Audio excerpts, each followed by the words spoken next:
Ready, take out your phone real quick. Hold it up. On there is an app, I'm sure. Let me see if I can get mine to open. On there, I'm sure there is an app. Okay, mine won't cooperate this morning. That is a clock, and you can set alarms to it. You see that alarm? I want you to go on there, and I want you to set an alarm for 9:38 in the morning and 9:38 at night. It's really simple. Just up here at the top, hit plus and put on there pray. Because Jesus says that the answer to the world's problem are people. He says in Matthew 9:38, pray and ask God to send workers. That's Jesus' church growth plan. That's the only plan that he puts in there. You can't go through the rest of the Bible and go, oh, that's how Jesus said to grow the church. In Matthew 9:38, Jesus comes into Yakima, and he stands up on top of the hill over here, or you can pick Union Gap or, Sela, whichever gap you want to look at, looking down on your valley, and he goes, they are a mess. They're lost. They're confused. They're sheep without a shepherd. Timothy does a great job later on in it. Timothy, in 2 Timothy 3:15, it says, mark this, there will be terrible times in the last days. It's funny, I've read this verse how many times? And yet this morning, when I read there will be terrible times, it takes on a whole new meaning, a whole new reference to the world we live in. Kind of interesting to think that the government is now telling churches we can't meet. We thought that only happened in Russia and China. Right? But here in America, the church is told you can't meet today. But I kind of find it interesting that they're saying we can't meet, but yet, I think I was telling you, Pastor, but I have a bunch of friends that are holding their church service online. And it just dawned on me that today, maybe for the first time since the internet happened, there will be more of a Christ presence on the internet than a pornography presence. What Satan means for his glory, God will always use for his glory. Satan does not ever trump God. Even if that's our president, he doesn't do that. Never does Satan get the upper hand. Jesus is not surprised by coronavirus. He's not sitting there going, where'd that come from? How did that get there? Can I just tell you, before the beginning of time, Jesus could mark this day going, oh, well, that's it. And could it be a time where the church so desperately, we live in a world that so desperately needs the message of hope? Jerry, you described it perfectly here, is people, I cannot figure out why everybody's buying toilet paper. It's driving me crazy because there's nothing, you can't read anything about coronavirus that says diarrhea. But yet we seem to be stocking up thinking this is what's the end of the earth and all we can think of to buy is toilet paper. I can't wrap my head around that, what that is, other than it's fear. One of Satan's strongest tools, and he uses it in the church as well as outside the church, is fear. Fear of the unknown, fear of death. People, we are not afraid to die. Die is the beginning of something awesome. Awesome. It's what we're all about. It's what we live for. Is we don't face fear. The end of the time here on earth, here's the thing. I have a strong belief that the reason Christians are afraid of death is because we've put so much weight in what we think is good here. Okay? So that's part of the reason that we are name it, claim it people, that we're blessing people, that, oh, look, God's pouring out blessing, and I'm supposed to live this happy, American dream life. 2.5 kids, 4,000 square foot home, big 401k, six-figure salary, peace and joy and no problems. You hear it preached all the time. But you can't find that. God says he'll bless us, but that's not the lifestyle that we're supposed to be living. Narrow is the way, wide is the way of the world. We're supposed to be living a life that is of service. And I work with students all the time.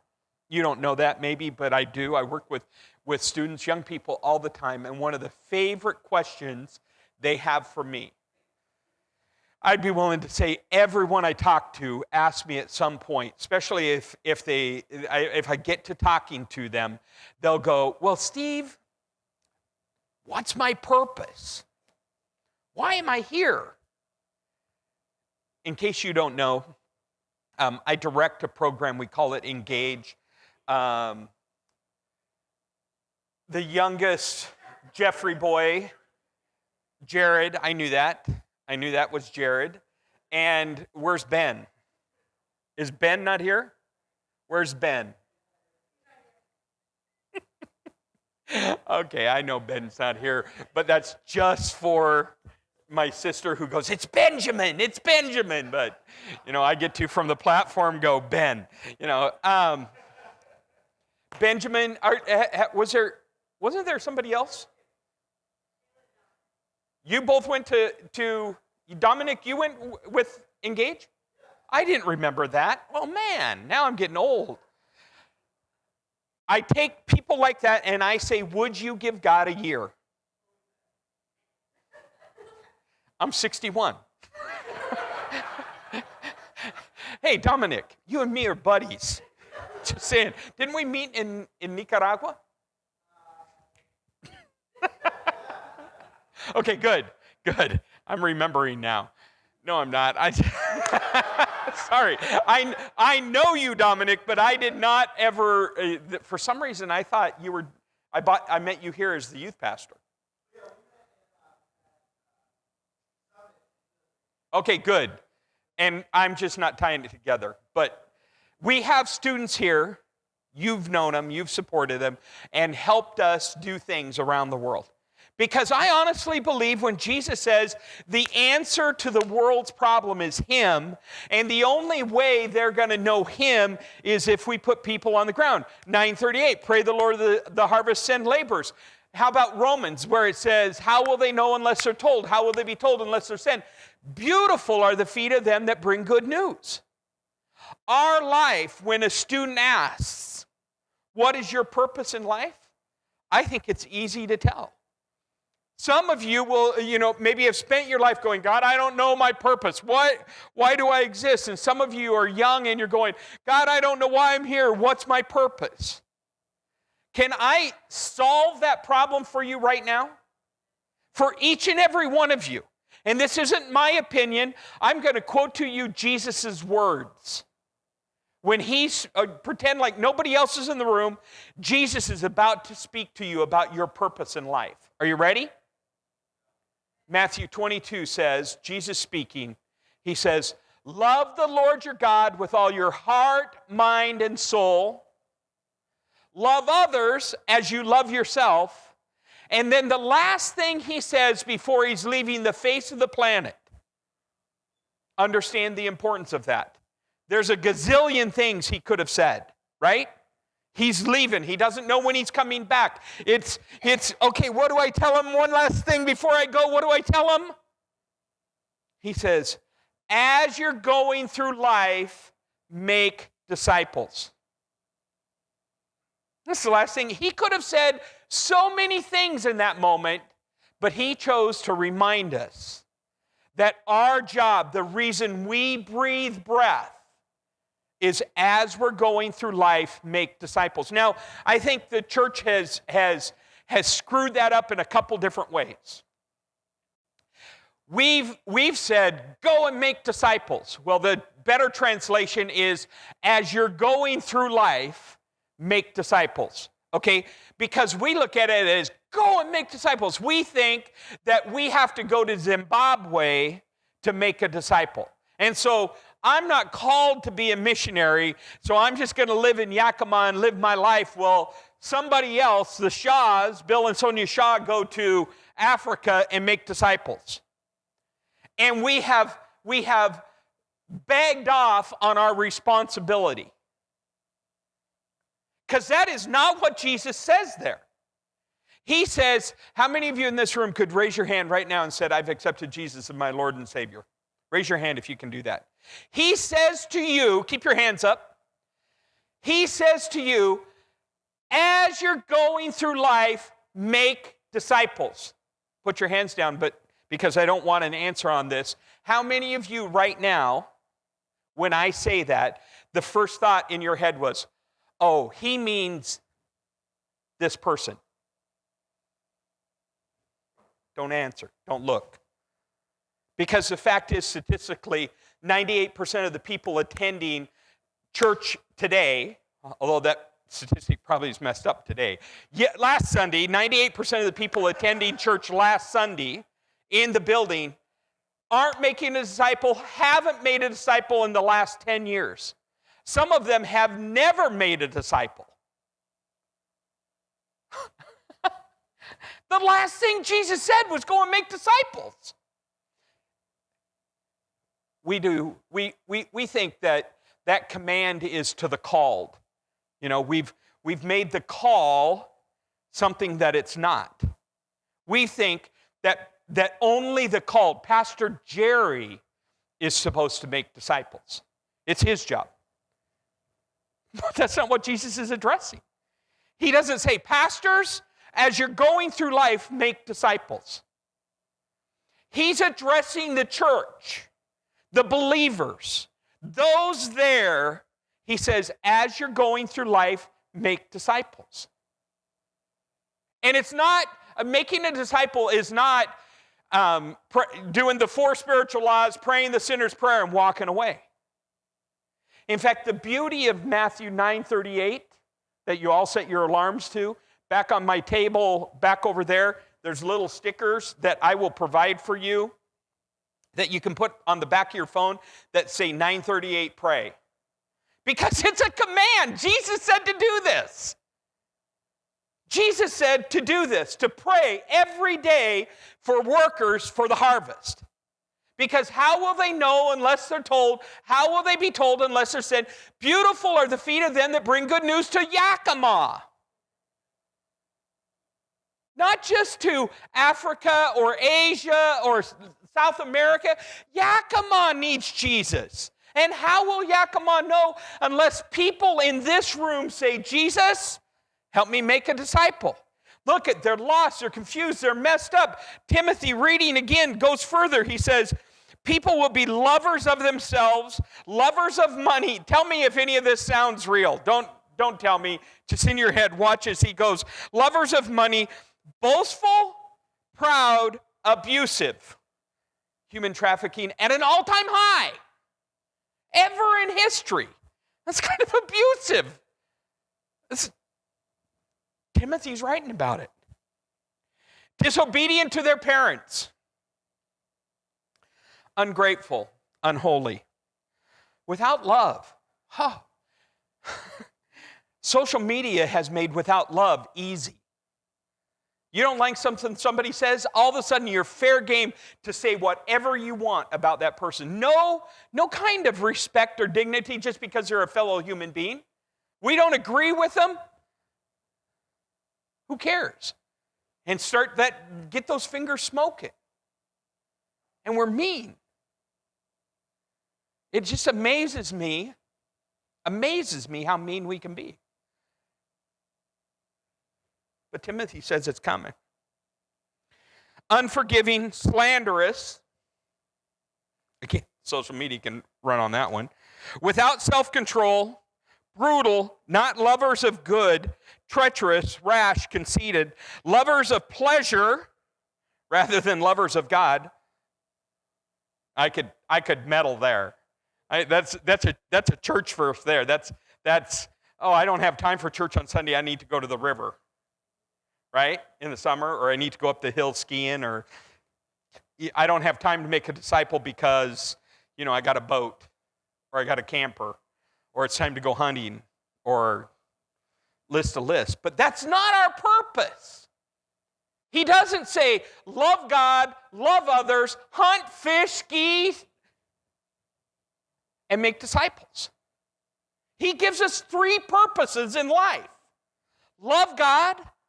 More than anything else, love God. More than yourself, love God. More than your wife, more than your husband, more than your children, more than your job, more than your bank account, love God. And love others. That's a tough one even, for all of us. Love others as I love myself? You mean prefer somebody over what I need, what I want? Do you not understand the culture I live in today? It's about me. What do I need? What do I feel? What do I want? And if I want it, get out of the way. You know what I need? I need a whole store of toilet paper. I don't care if nobody else gets it. I'm going to take it. Understand that. You can't go through 2 rolls in a month. Why do you need a garage full? Because it's about you. Timothy saying it. It's not me. Having a form of godliness, but denying its power. I think that's a direct assault on the church. Timothy is trying not to be mean, but he's talking to us. He's going, we have a form of godliness, but it really doesn't have, it doesn't have any kind of power. It doesn't have any kind of authority behind it. You can get 100 yards from a church and not be able to tell who we are. Oh, you're a Christian? Oh, you look just like that person. There's nothing different about us. Our anxieties, our goals, our vision. Can I just whine for a minute? Right now, this program that we run, where we take 18-year-old students and we say, would you give a year of your life? And we take them all over the world and right here in the United States. And we say, would you make Jesus the most important thing? We realize, I'm a strong believer that called thing has hurt the church because it allows us to go, oh, you're not called, then you don't need to do anything. This is not true. Now, true, some are called to be pastors, some are called to be missionaries, some are called, and that's a different step. But all of us, if you've raised your hand, your job is to serve, to lift up Jesus, to make him known, to make disciples. So when I say ask a student, would you consider serving for a year? And we look at 18, 19, 20-year-olds because it's the only time in their life anybody and everybody could. Anybody could. At 18, 19 years old, you're probably not married. You probably don't have a mortgage. You probably don't have a job you're going to do the rest of your life. You probably don't have kids. I mean, some of that case waivers, but the majority, by far the vast majority, fit into what I'm telling you. It's a time where they're okay with sleeping on the floor and Top Ramen's a major food group. They could do it. They could go, and it's an adventure, and why not? But I share those opportunities, and right now we live in a day and time where 4 out of 5 students who apply are stopped by parents, saying, not my kid. My child needs to go to college so that he can get a job, so she can have a career, so that she can move forward with attaining the American dream. And you know what? The church believes that. We go, yeah, that's right. They got to go to college. They got to get a job. There's a future moving this way. And I just go, let's just rewind. Let's back that up for a minute. And now, as I'm asking you this, let's pretend Jesus is standing right here.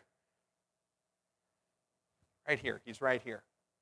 And I go, hey, we need help in Costa Rica. We need help in Macedonia. Macedonia, our students feed about 80,000 gypsy children a day, the largest feeding program in Europe. And if we don't feed them, these kids don't eat. And here's the thing. As we feed them, we don't just give them food, we give them food for life. I am not a big fan of a mission trip that goes and drills a well and says, look what we did. Now all the people around us have water. And the gospel's not preached. We're not well drillers. All we've done is we've sent, if the gospel is not preached and lives are not changed through the gospel, all we've done is created well-hydrated people going to hell. Jesus changes lives. Water makes their life good, but it doesn't change their eternity. Don't get me wrong. I'm not saying we don't dig wells and we don't provide food.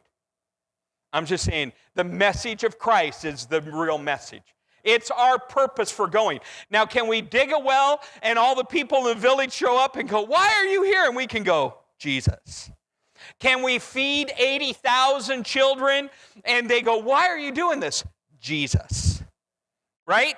That's the reason. Earn the right to be heard. That's our motto we stand on. I have no problem earning the right, getting my foot in the door because of something. But if all I'm doing is digging wells or feeding kids, it's not my purpose. My purpose is to love God, to love others, to make Him known. And if I'm taking any of those three away, I'm not listening to what Christ told us to do. Jesus standing here going, will you come to Macedonia and serve? And a parent goes, no. He needs to go to the UW, the best college and university in the state. But some of you Apple Cup people will argue that with me, but I'm okay. I think it's 8 in a row now. I don't remember. Ow, did I beat up on somebody there? It's okay.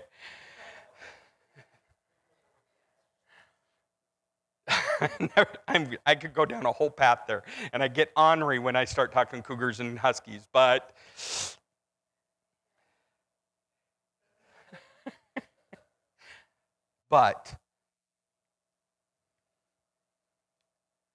somebody's going to disciple our children. It's going to happen. One of the best models, Jesus' model of discipleship is, he said to his 12 guys, come follow me. I'll make you fishers of men. I'll spend my life showing you what you need to know. The best part of Matthew 9:38 says, pray the Lord of the harvest send laborers, rolls over into Matthew 10:1. And in Matthew 10:1, Jesus introduces his 12 guys. These are 12 guys that are uneducated, untrained. We wouldn't let them in the building, not because of coronavirus, but because of the men they were. If we let them in the building, security would sit next to them for fear of our women or what they would steal. These weren't good guys. They weren't the top of the barrel. They were bottom dwellers. That's just who they were. They were 12 to 25 years old.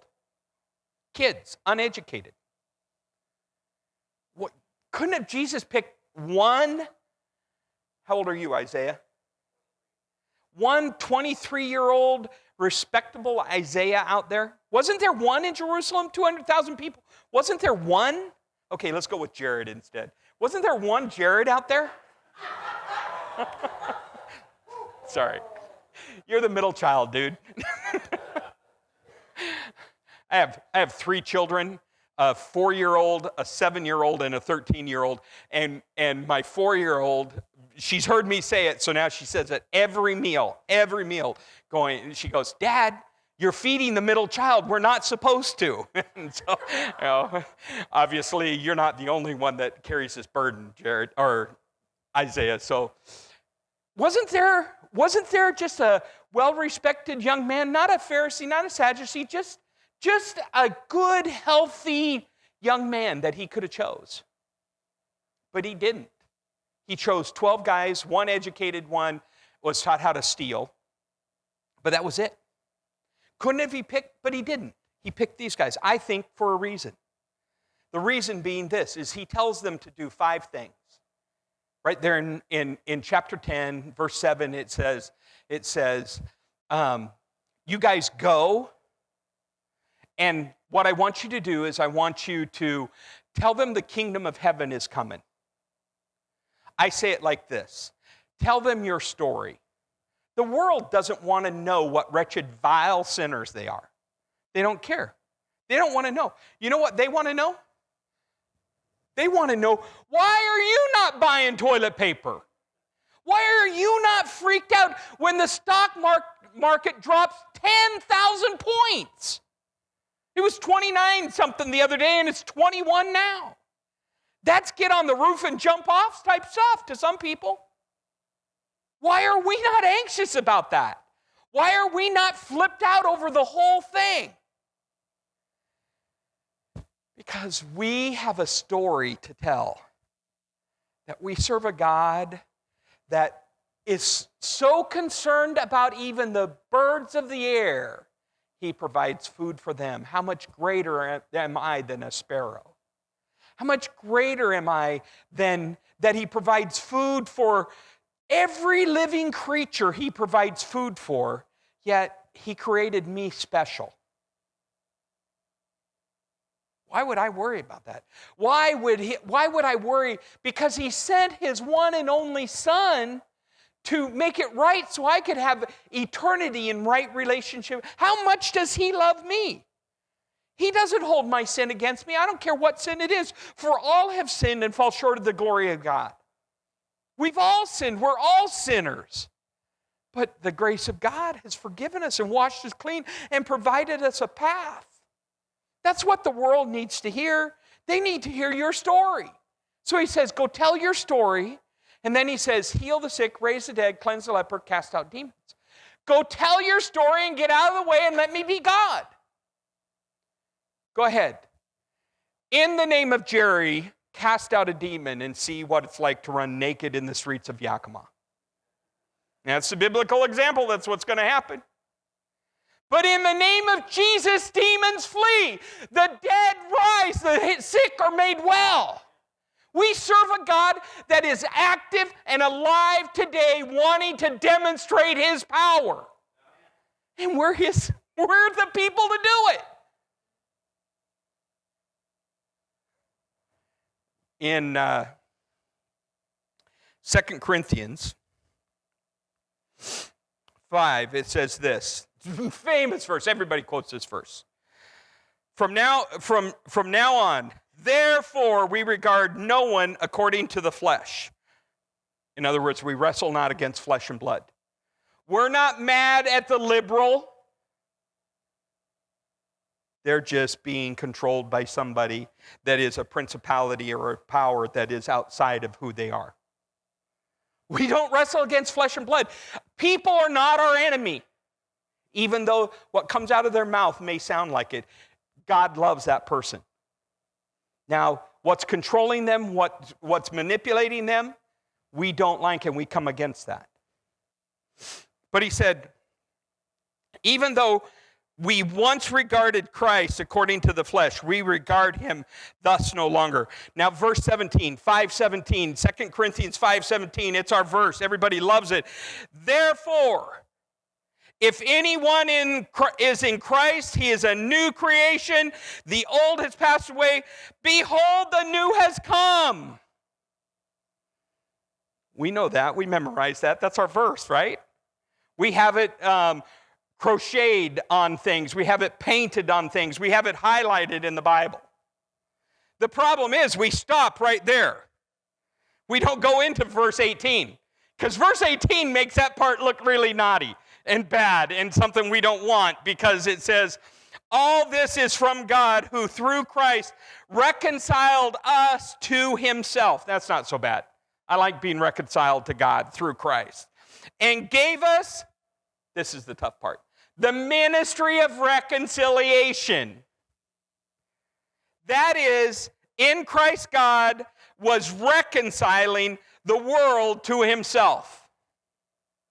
not counting their trespasses against them. We don't hold their sin against them. It's not, God doesn't, we don't. And entrusting to us, take your hand, raise it up in the air, pat your chest, and repeat after me. Entrusting to me, do it again. Entrusting to me the message of reconciliation. Therefore, what do you do when you see a therefore, the therefore? You ask, what's it there for? Somebody's getting ready to make a point. We are ambassadors for Christ. God making his appeal through us. We implore you on behalf of Christ, be reconciled to God. For our sake, he made him to be sin who knew no sin, so that in him we might become the righteousness of God. We are the reconcilers to the world. The reason, the last thing Jesus says on the face of the planet before he leaves, go and as you're doing life, make disciples, is because he knows that in us the world is reconciled. We've been reconciled through Christ. We're the purveyors, we're the conveyors, we're the messengers of his message of reconciliation. He is not coming up with any other plan to get this out there.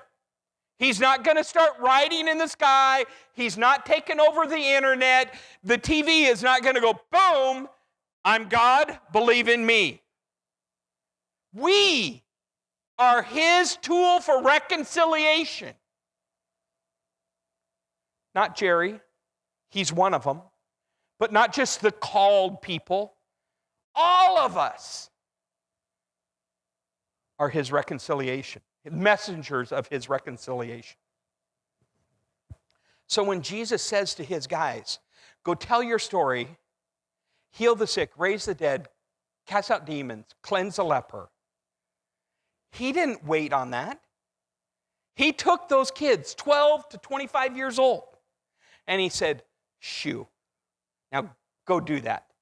You'll encounter people that won't want to listen. Don't let it bug you. Kick the dust off your feet and keep walking.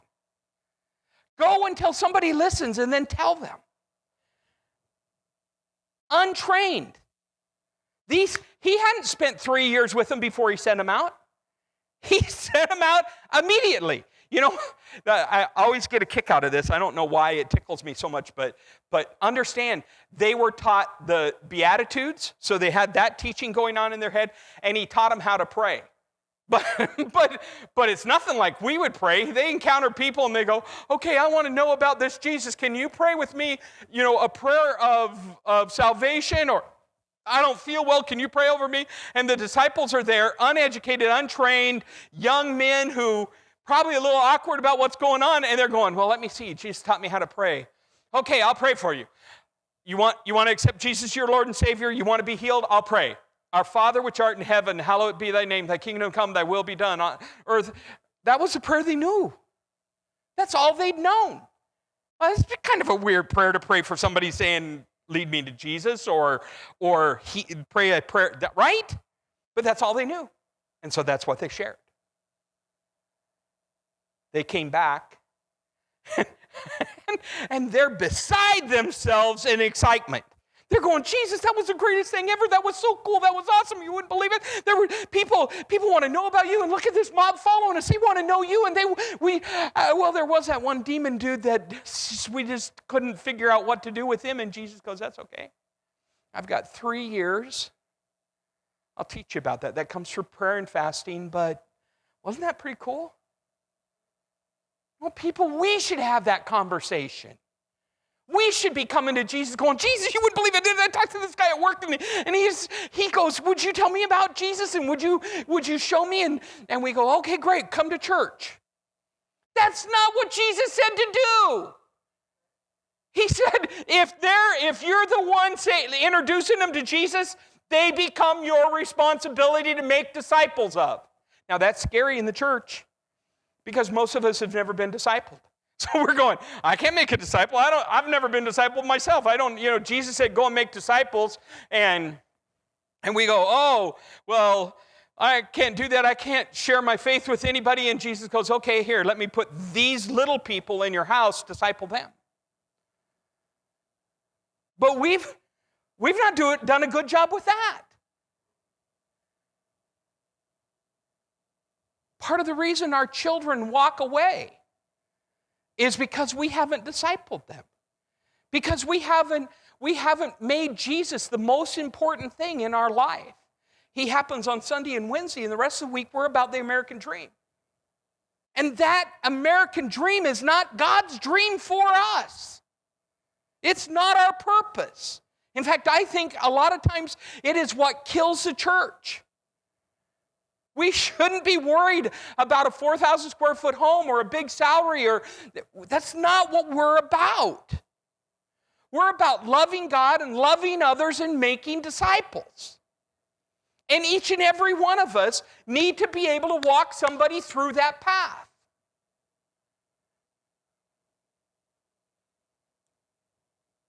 It's who we are. But we've made it simple. We become seeker sensitive. Did I just blow that right there? We become seeker sensitive. We want to make church easy for everybody.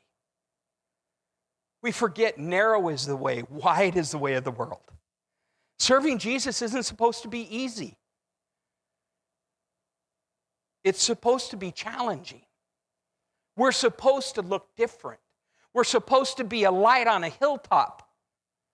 We're supposed to be salt to a flavorless world. We're supposed to be able to die to ourselves and take up the cross and follow Him.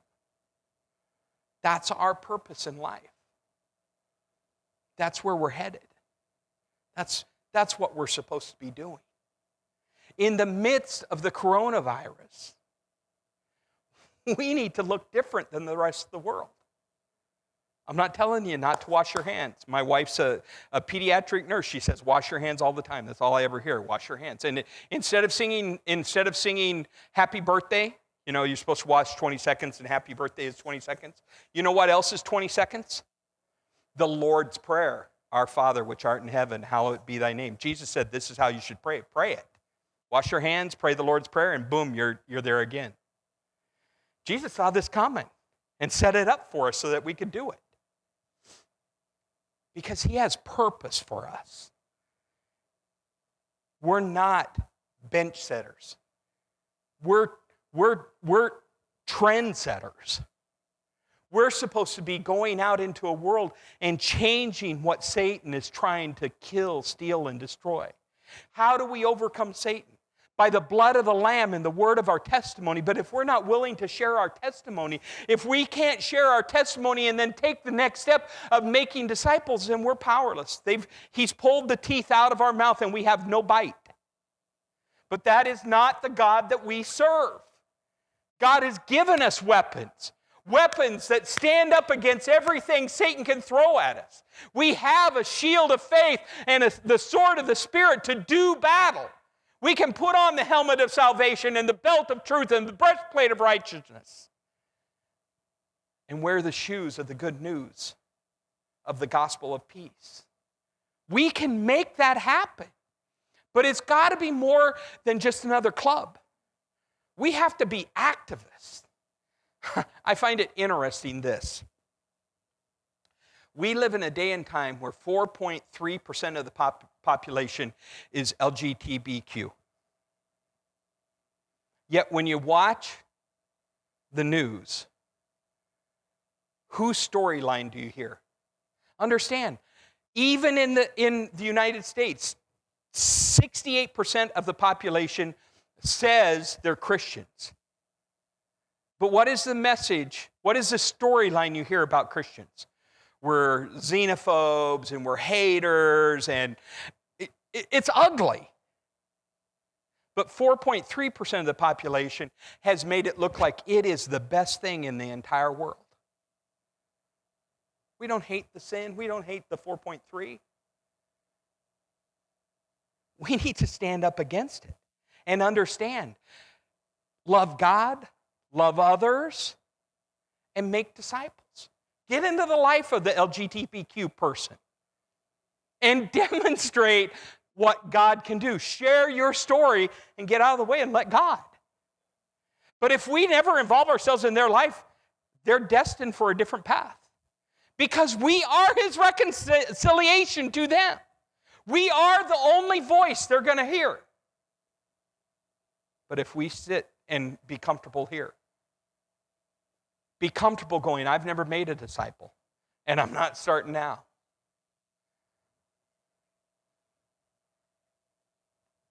Then we're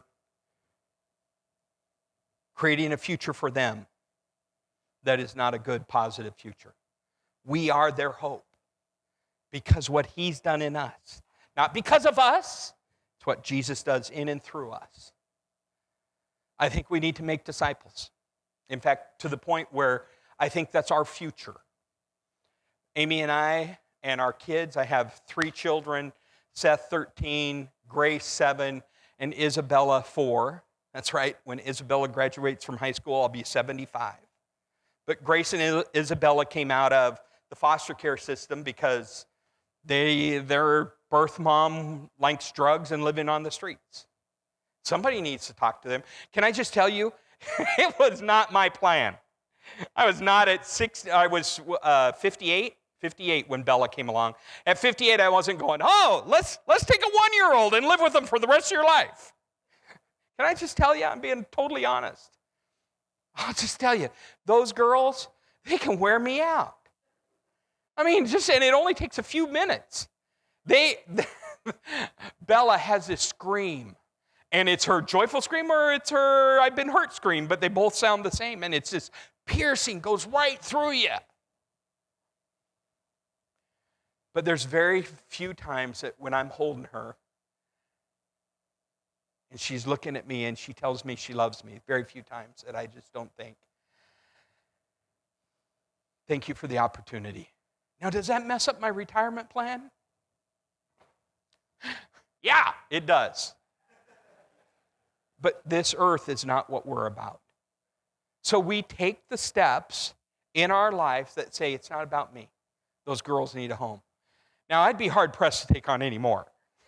I'd have to hear the audible voice. I mean, I felt the James 1:27 Holy Spirit going, well, how do you know you love me? You take care of widows and orphans. I heard that twice, but this time I think he'd have to go, Steve, are you listening? Because I'd be going, nah. It's just, I can't see me doing any more kids. But the thing is, it's the right thing to do. Not because of me, because I love others as much as I love myself. Our plan is this. For 25 years, we've done missions overseas. We're living in a day and time where 4 out of 5 kids are stopped from going when we ask them to serve. So we think the answer is the local church. And we think we need to come and help the local church create this momentum about making disciples. We think we aren't going to let the University of Washington disciple our children. And that's what it does. I told you earlier, it's a perfect model of discipleship. You go, you live there, you make friends, you develop a worldview, an ethos. You figure out there are 72 different genders, not just 2. You're taught by a secular humanist. You go through that whole process, but you're discipled. You eat together, you dream together, you cry together, you laugh together. All the things that Jesus modeled in discipleship. But it doesn't point anyone near towards Christ. It points them to themselves or the American dream or whatever. I think the church needs to rise up and say, not again. My kids are not going to be that. Moms and dads, somebody will disciple your children. I think it should be you. And at a certain point, you might need help from a guy like me, where we could say, what would it look like if every, not just the 1%ers, not just the called kid, Not just the one that has been down in Sunday school and Royal Rangers and youth group going, I'm called to be a youth pastor. And we get excited about that. The church rises up and goes, oh, they're awesome. But the 99% that don't say that, we go, okay, well, make sure you show up for youth group. Instead of saying, before you were formed in your mother's womb, I created you with a purpose. And that purpose is to love God, love others, make Him known. Everybody, every one of your children, every one of your teenagers was created to love God, to love others, to make Him known. And unless we create pathways and on-ramps and begin speaking to your first grader, begin speaking. My kids get tired, I'm sure, of hearing me say, before you were formed, God had a purpose for you. I don't know what that's going to look like, but I know when you're 18, you're going to serve somewhere. Because it's the right thing to tell them. Because it's what God wants to do with them. And I think we can change a generation that right now, Gen Z is scary how hungry they are for direction. You know, every weekend there's a different, protest going on in Portland or Seattle with Gen Zers and millennials standing up going, yeah, human right, global warming, women's rights, against Wall Street, Black Lives Matter, but it changes every week. You know what the answer to women's rights, global warming, Black Lives Matter, Wall Street, greed, you know what the answer is? Jesus. The church has the only answer we can give them to sink their teeth into, but yet we have a tendency to pull back and go, hold it, you're a little young, so why don't you sit here and watch as we do ministry? And when you pick that up, and part of that's my generation. As a boomer, we look at Gen Z, and we go, or millennials, and we go, listen, those entitled, lazy, blah, blah, blah. But they look at us and go, boomer, you're critical, you're harsh, you're legalistic. The church isn't the place for division. We have to be intergenerational. We have to understand the strength that is in the younger person, and the younger person has to understand the value that's in the older person. Oh, I wish I had Seth's stamina. He runs and goes, and I just go, or maybe even Grace's or Bella's. I mean, they have so much.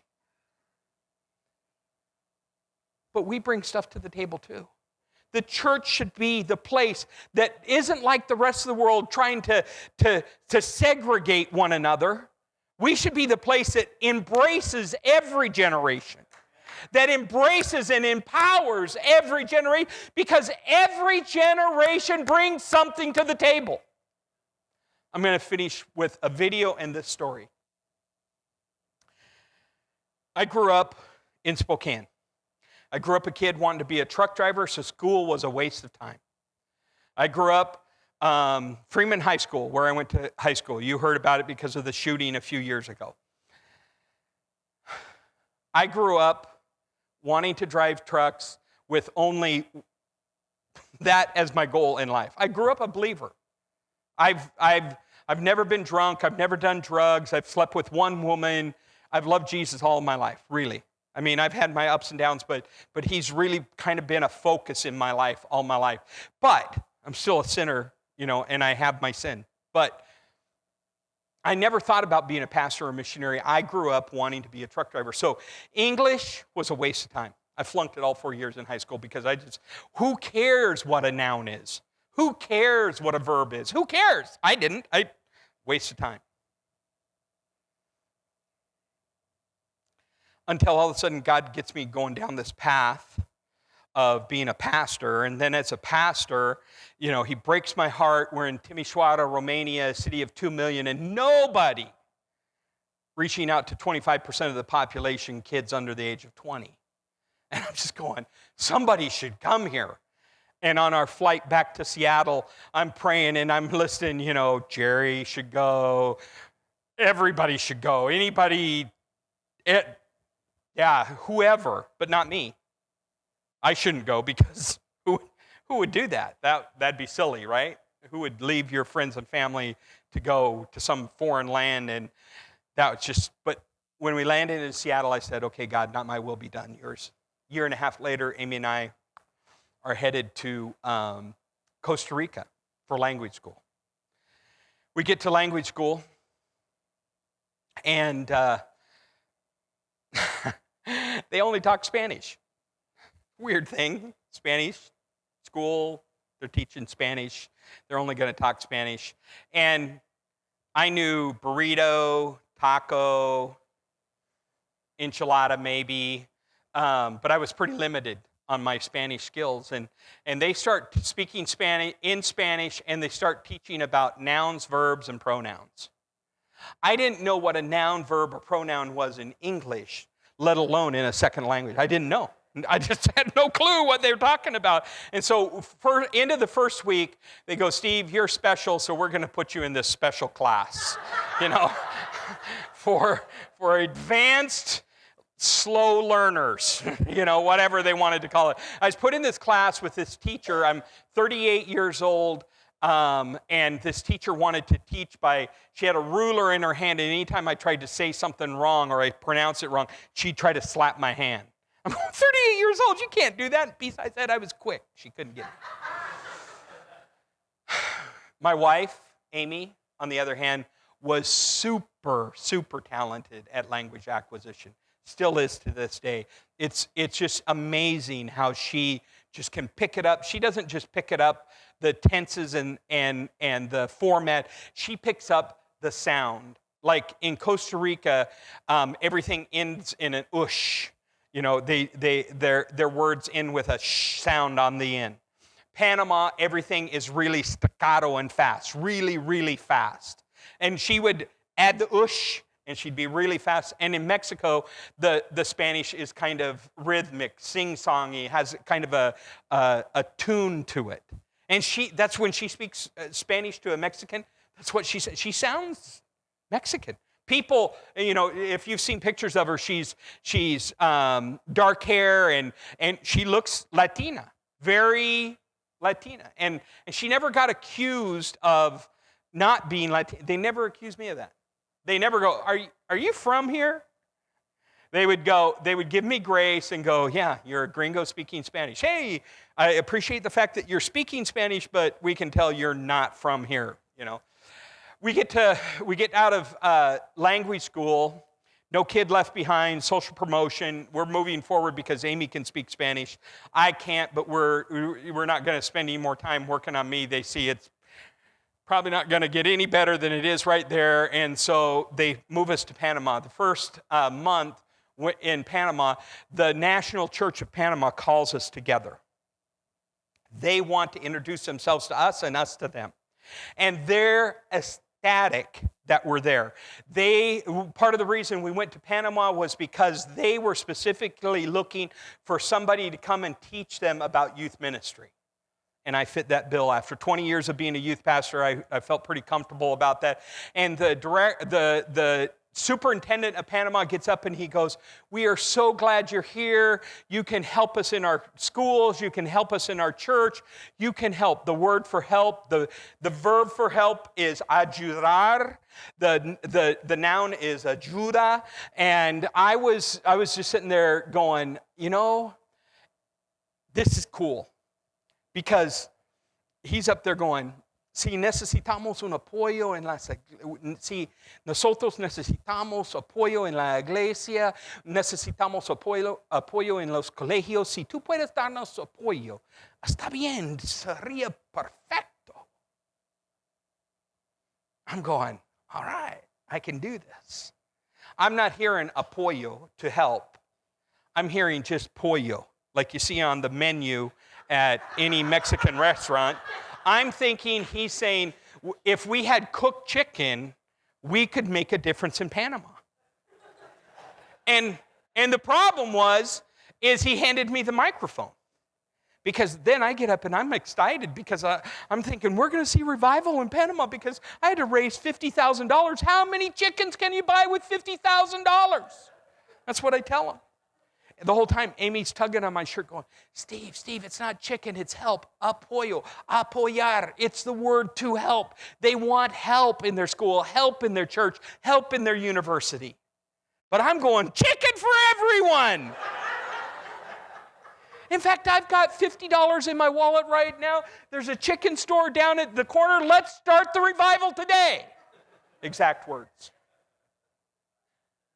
And Amy's going, Steve. And I finally hear her, and I finally realize how stupid I looked. And I go, oh, yeah, it's just me being funny. Go back to our little apartment, and I go into our bedroom, and I fall on the couch, on the bed, and I just start weeping. I'm going, God, what a waste of time. Why am I here? If I can't even speak the language, why am I here? The Holy Spirit circles that room and lands on me, and I hear him in just a sweet, gentle voice going, Steve, I don't need anything you bring to the table. I need you to be here. I don't care if you speak Spanish, I'll take care of it. I don't care if you can't preach, I'll take care of it. I don't care. I just have limited myself to use you to be the reconciler to Panama. Will you do it? And it changed my life. That moment changed my life because I realized I bring nothing God needs other than a breathing body that says, I'm willing to serve wherever you send me, whether that's Panama, Mexico, or Washington State. But I'm going to make disciples. I'm going to teach people how to make disciples. I'm going to go to churches and I'm going to say, will you give me one person that I can do life with? Because I think discipleship does not happen just Tuesday night, 7 to 8. I think you got to do life. Follow me as I follow Christ. Let them see that this, what you saw in the last 40 minutes, is not all Steve is. Steve can be short-tempered. Steve can deal with things differently, but Jesus still loves Steve. And they've got to see that. And they've got to see what it would look like to be used so that they can grow. And that's what we're going to do. 61 years old, chances are it's the last thing I do in ministry full-time. It'll probably take 5-6 years to make this happen. Can I just tell you, it's as scary a thing as I've ever done, other than, I remember when we went to Panama or Costa Rica for the first time. We flew from Seattle to Dallas, and we had a 3-hour layover at DFW. And Amy and I are sitting there literally weeping our eyes out. The people around us must have just thought, weirdos, you know. But we're going, this is the stupidest thing we've ever done. This is who leaves their family and their friends and what they know to go to some place they don't know nothing about. Who does that? This is silly. Amy, let's cash in these tickets and go home and do what is right. I'm hoping that there are people that are glad that we didn't stop at DFW. I'm hoping there's people that would look at what we've done and created opportunities for other people to say, Jesus, here am I. I don't bring anything to the table, but will you use me